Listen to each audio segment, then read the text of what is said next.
எல்லாத்துக்கும் பார்த்துட்டு இருக்கப்போ மனசு எவ்வளோ கஷ்டமா இருக்குன்னு உங்களுக்கே புரியும். 100 கிலோமீட்டர் தள்ளி குழந்தைங்களோட உடல்கள் கிடைச்சிட்டு இருக்குது. 100 கிலோமீட்டர் தள்ளி ஆண்கள், பெண்கள், குடும்பங்கள் காணாம போயிருக்காங்க.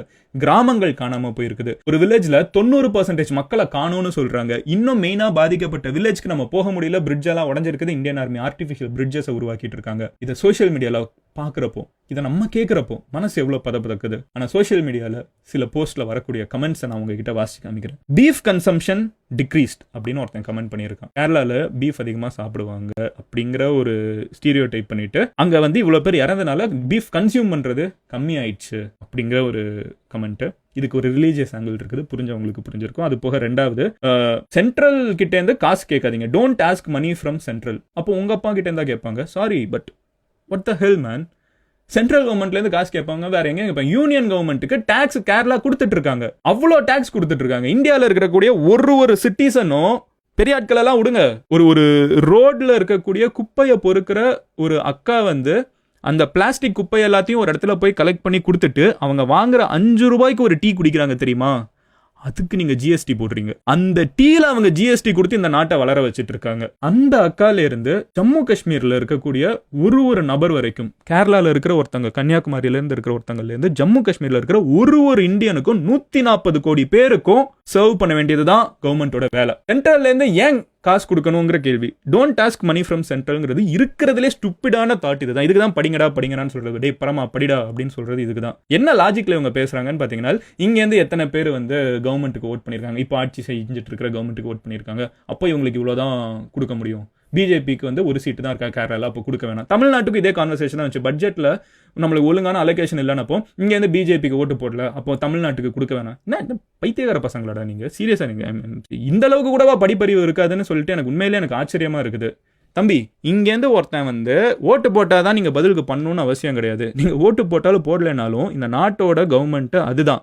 அண்ட் அந்த கவர்மெண்ட்டுக்கு தான் எல்லாரும் டாக்ஸ் கொடுக்குறாங்க. இந்த வீடியோ நீங்க பார்த்துட்டு இருக்கீங்கல்ல, இந்த மைக் வாங்கினதுக்கு ஜிஎஸ்டி இருக்குது, இந்த லேப்டாப் வாங்கினதுக்கு ஜிஎஸ்டி இருக்குது, நான் இங்கே உட்காந்துட்டு இருக்கிற இந்த பில்டிங்க்கு நான் டாக்ஸ் கட்டிட்டு இருக்கோம், இந்த ஏசிக்கு டாக்ஸ் இருக்குது, நீங்க பார்த்துட்டு இருக்கீங்களா ஃபோன், அந்த ஃபோனுக்கு டாக்ஸ் கட்டியிருக்கோம், அந்த ஃபோன்ல போடுற டேட்டாக்கு டாக்ஸ் கட்டியிருக்கோம், நீங்க சாப்பிட்டுட்டு இருக்கிற தோசை வாங்குற பருப்புக்கு டாக்ஸ் கட்டியிருக்கோம்.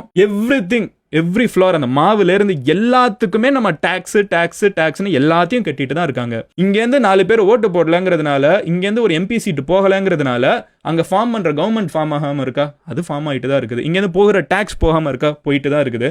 அப்போ பதிலுக்கு அவங்க பண்ணணுங்கிறது கடமை. பண்ண முடியாதுன்னு சொல்ல முடியாது.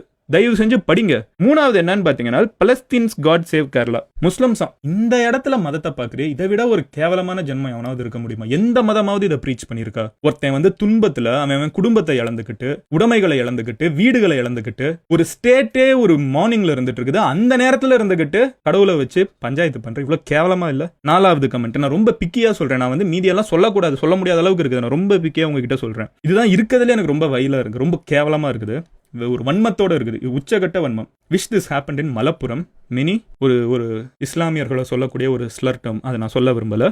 அங்கதான் அவங்க வாழ்ந்துட்டு இருக்காங்க. ஸோ அதனால இது மலப்புரத்துல நடந்திருக்கணும். என்ன கன்றாவி இதெல்லாம்? நம்ம இந்த நாட்டுல இப்படியா வளர்ந்துட்டு இருந்தோம்? ஏன் திடீர்னு இவ்வளவு வெறுப்பு, இவ்வளவு மத வெறுப்பு, இவ்வளவு மனுஷங்களுக்குள்ள சாகுறப்போ மதத்தை பார்த்துட்டு என்ன கேவலமான பொழைப்புது? அண்ட் ஏன் ஹெல்ப் பண்ணும்? நீ ஹெல்ப் பண்ண வேணாம். அவங்க டாக்ஸ் கட்டுறாங்க, நீ உன் கடமையை செய். அதுதான் யதார்த்தம். அவங்க உங்ககிட்ட ஹெல்ப் கேட்கல. இந்த நாட்டுல ஒரு ஸ்டேட்டுக்கும் கான்ஸ்டிடியூஷன்ல இருக்கிற உரிமையை கேட்கறாங்க. யாரும் இங்க பிச்சை கேட்டுட்டு இல்ல, யாரும் உங்ககிட்ட உதவி கேட்டுட்டு இல்ல. பண்ண வேண்டியது அவங்களோட வேலை, கவர்மெண்டோட வேலை. தயவு செஞ்சு அதை புரிஞ்சுக்கோங்க. இந்த அறிவெல்லாம் இல்லைன்னா போய் ஃபர்ஸ்ட் ஸ்டாண்டர்ட் படிங்க. அங்க சோஷியல் சயின்ஸ்னு ஒரு சப்ஜெக்ட் இருக்கும். தயவு செஞ்சு அதை படிச்சுட்டு கமெண்ட் பண்ணுங்க. Sorry if I sounded rude, but சீரியஸா மக்கள் காணாம, மனிதர்கள் உடைமைகளை இழந்துட்டு இருக்கிற நேரத்துல மதத்தை வச்சு அரசியல் பண்ணக்கூடிய, மதத்தை வச்சு கமெண்ட் பண்ணக்கூடிய இந்த மாதிரி கேவலமான ஜென்மங்களை என்ன சொல்றதுன்னு எனக்கு தெரியல. இந்த மாதிரி கேவலமான ஜென்மங்கள் வந்து ஏதாவது கமெண்ட் போட்டுச்சுன்னா தயவு செஞ்சு போய் லைக் போட்டு தெரிஞ்சோ தெரியாமலோ கூட சப்போர்ட் பண்ணிடாதீங்க. அது போக இதை எதிர்க்கிறது ரொம்ப முக்கியமான விஷயம். இல்லைனா இப்படியே நம்மளுக்கு கொடுக்க வேண்டிய பேசிக்கான கடமைகளையும் உரிமைகளையும் கூட கொடுக்காம கடைசியிலேருந்து தட்டி கழிச்சிருவாங்க. எவ்வளோக்கு எவ்வளோ நம்ம பேசக்கூடாதுன்னு நினைக்கிறோமோ அவ்வளோக்கு எவ்வளோ நம்ம பேசுவோங்கிறத சொல்லிட்டு இந்த வீடியோ நான் முடிச்சுக்கிறேன். மனுஷனா பார்க்கறதாண்டா மனித மாண்பு. அந்த இடத்துல மதத்தை கொண்டு வர்றது வந்து அந்த மிருகத்தை விட கேவலமான செயல். பாய்.